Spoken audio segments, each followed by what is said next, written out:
అందరికీ నమస్కారం. జ్యోతిష్య శాస్త్రం ప్రకారం ఒక వ్యక్తి జాతకంలో వివిధ రకాల రాజయోగాలు ఉంటాయి.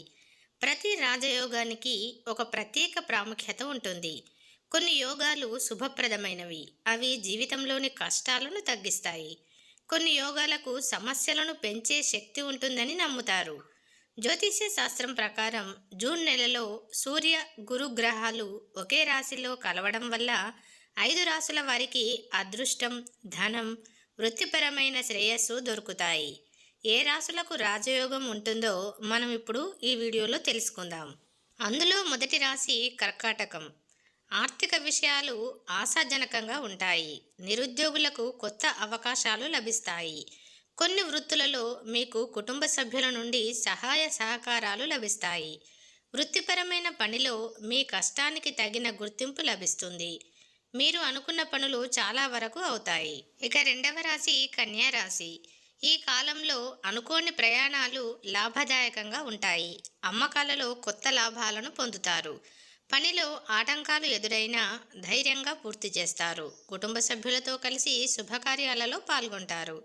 ఉద్యోగంలో పదోన్నతి కూడా లభిస్తుంది. ఇక మూడవ రాశి వచ్చేసి తులారాశి. తులారాశి వారు వృత్తిపరమైన ఉద్యోగాలలో ఆశించిన స్థానాలను పొందుతారు.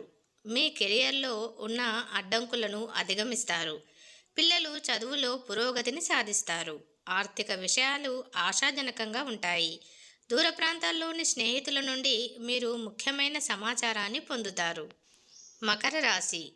పై అధికారుల మద్దతుతో ఉద్యోగులు హోదాను పొందుతారు. సమాజంలో మీ గౌరవం, మర్యాద పెరుగుతాయి. శత్రువుల నుండి మీకు ఊహించని ఫోన్ కాల్స్ వస్తాయి. మిమ్మల్ని చాలా కాలంగా వేధిస్తున్న సమస్యలు తొలగిపోతాయి. మీ జీవిత భాగస్వామి సలహాతో మీరు కొత్త ప్రాజెక్టులను ప్రారంభిస్తారు. ఇక ఐదవ రాశి మీనరాశి. మీకు కుటుంబ సభ్యుల నుండి శుభవార్త వస్తుంది. వాహనం కొనుగోలు ప్రయత్నాలు విజయవంతం అవుతాయి. మీరు చేపట్టిన పనిని సకాలంలోనే పూర్తి చేస్తారు. ముఖ్యమైన వ్యక్తుల నుండి ప్రశంసలు పొందుతారు. వృత్తిపరమైన పనిలో మీ సొంత ఆలోచనలను అమలు అవుతాయి.